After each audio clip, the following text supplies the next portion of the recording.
स्वर्ग के हाजरे अस्वाद पत्थर का इतिहास। दोस्तों आज हम जानेंगे उस आसमानी पत्थर के इतिहास के बारे में जिससे बहुत लोग अनजान हैं। हम बात कर रहे हैं हजरे अस्वद के पत्थर के बारे में। हेलो एवरीवन, आज जो वीडियो करने वाले हैं वो वीडियो काफ़ी ज़्यादा खास होने वाली है क्योंकि जो काबा शरीफ में पत्थर लगा हुआ है हजरे अस्वद जो जन्नत से उतारा गया था उसके बारे में हम बात करने वाले हैं। तो गाइस वीडियो को फटाफट स्टार्ट कर देते हैं क्योंकि वीडियो काफ़ी ज़्यादा रोमांचिक और अच्छी होने वाली है। तो चलिए वीडियो स्टार्ट करते हैं।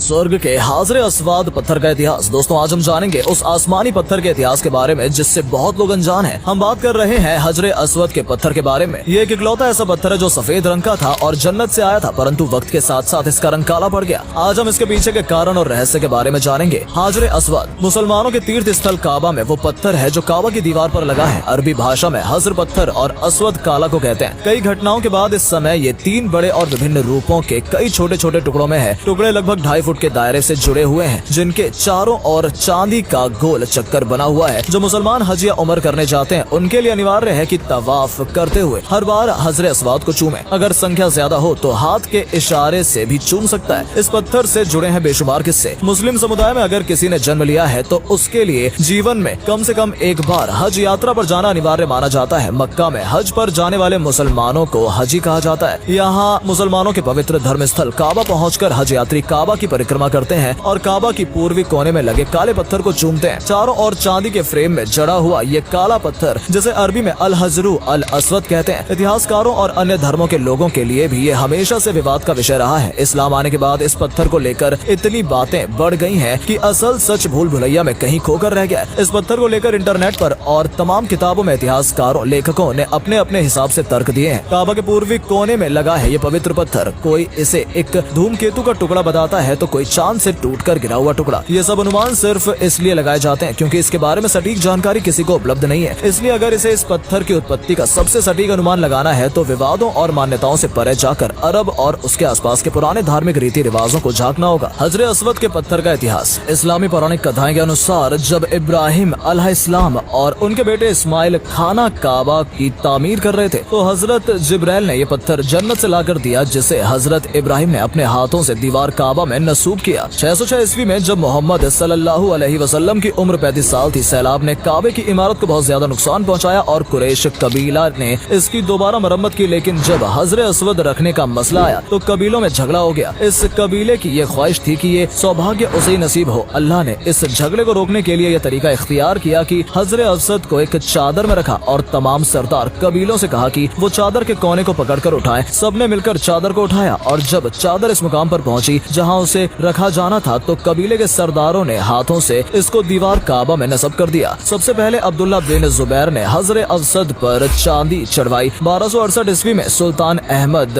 ने हजरे अस्वद को सोने में मढ़ दिया। 1281 ईस्वी में सुल्तान अब्दुल अजीज ने उसे चांदी से मढ़वाया। हजरे अस्वद को क्यों चूमा जाता है? इस काले पत्थर को चूमने की परंपरा इसलिए बन गई है कि मोहम्मद साहब जब काबा की यात्रा पर आए तो इन्होंने इसे चूमा था, जिसकी वजह ये थी कि काबा कई बार बना और पैगम्बर इब्राहिम द्वारा बनवाए गए काबा का एकमात्र अवशेष ये काला पत्थर बचा था। मोहम्मद साहब की हज यात्रा के बाद से ही यहाँ पूर्व दिशा में लगा काला पत्थर हाजियों के लिए खास बन गया। आपको बता दें मोहम्मद साहब ने अपने जीवन काल में केवल एक बार हज किया था। जिक्र का साधारण अर्थ अल्लाह की तमाम इबादत और आराधना को कहा जाता है। जुबान से अदा होने वाली तकबीर और दुआ वगैरह की बातें तो स्पष्ट हैं कि ये अल्लाह का जिक्र है जिसका मकसद अल्लाह की महानत बयान करता है। लेकिन हजरे अस्वद का चूमना या स्पर्श भी इबादत है। इंसान उस काले पत्थर को चूमने सिर्फ इसलिए जाता है कि ये भी अल्लाह की बंदगी और ताजीम है और वो ऐसा करके अपने नबी का इज्जत करते हैं। जैसे कि अमीरुल मोमिनीन अमर बिन खताब रज़ियल्लाहु अन्हु ने साबित किया कि जिस वक्त उन्होंने हजरे अस्वद को स्पर्श किया तो कहा कुछ जाहिल लोग ये समझते हैं कि हजरे अस्वद को स्पर्श करने का मकसद बरकत को हासिल करना है, तो उसकी कोई दलील नहीं है। इस वजह से इस नजरिए को गलत और दिखावा समझा जाएगा। कुछ पागल और दोज़खी लोग ये भी कहते हैं कि बैतुल्लाह का तवाफ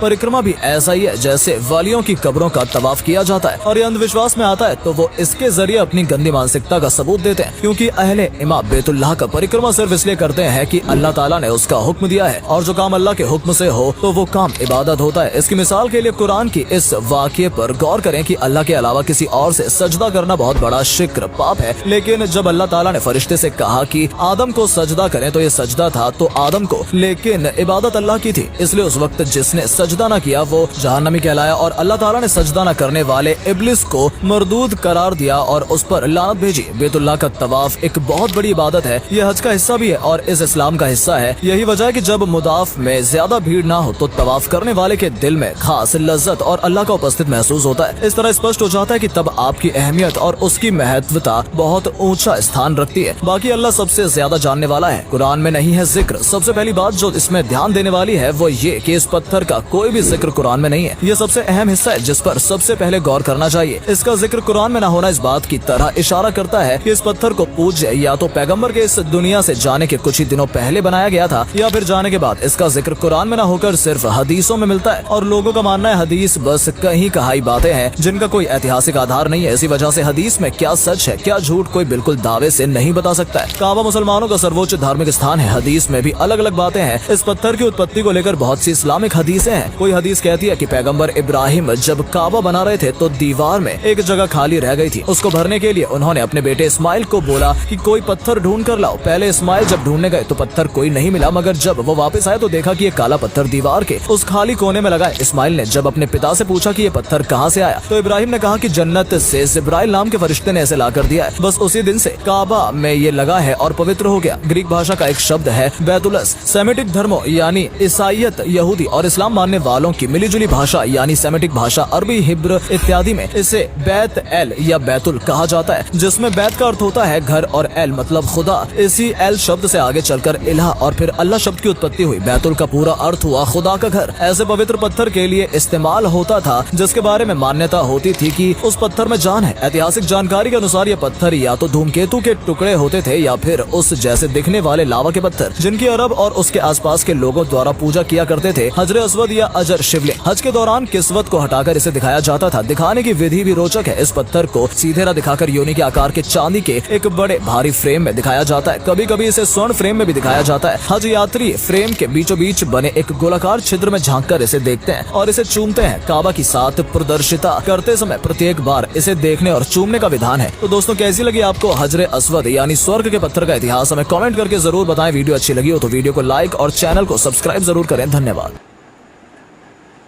वाह, एक वीडियो काफ़ी ज़्यादा रोमांचिक और बढ़िया वीडियो थी क्योंकि हज में हजरे अस्वद के बारे में बताया गया। जब हजरत इब्राहिम खलीलुल्लाह जब हज की बुनियाद रख रहे थे तो ये जन्नत से पत्थर आया था और हजरत इब्राहिम खलीलुल्लाह के तभी से ये हजरे अस्वद का पत्थर आया था जन्नत से। हजरत जिब्रील अलैहिस्सलाम लेके आए थे हजरे अस्वद का पत्थर। तो हजरत जिब्रील अलैहिस्सलाम जन्नत से लेके आए थे ये पत्थर। और हजरत इब्राहिम खलीलुल्लाह के काफ़ी ज़्यादा वाक़े हैं क्योंकि जब किसी फरिश्ते ने कहा अल्लाह तेरा हजरत इब्राहिम खलील दोस्त है, खलील के मायने आते हैं दोस्त, तो बोले तेरे दोस्त का मैं इम्तहान ले लूँ? अल्लाह ने कहा हाँ जी ले लो। जब हजरत इब्राहिम खलीलुल्लाह का इम्तहान लेने जब फरिश्ता गया तो उसने एक बार अजान लगा दी, अल्लाहु अकबर। जब उसने अजान लगाई तो हजरत इब्राहिम खलीलुल्लाह अल्लाह का नाम सुनते ही बेहतर मचल उठे। तो उन्होंने देखने लगे किसने लगाई, किसने लिया मेरे महबूब का नाम, किसने लिया मेरे अल्लाह का नाम। तो फिर से फरिश्ते ने अजान लगाई। फिर वो देखने लगे, सारी बकरियाँ चरा रहे थे, बकरियों को छोड़ दिया एक तरफ।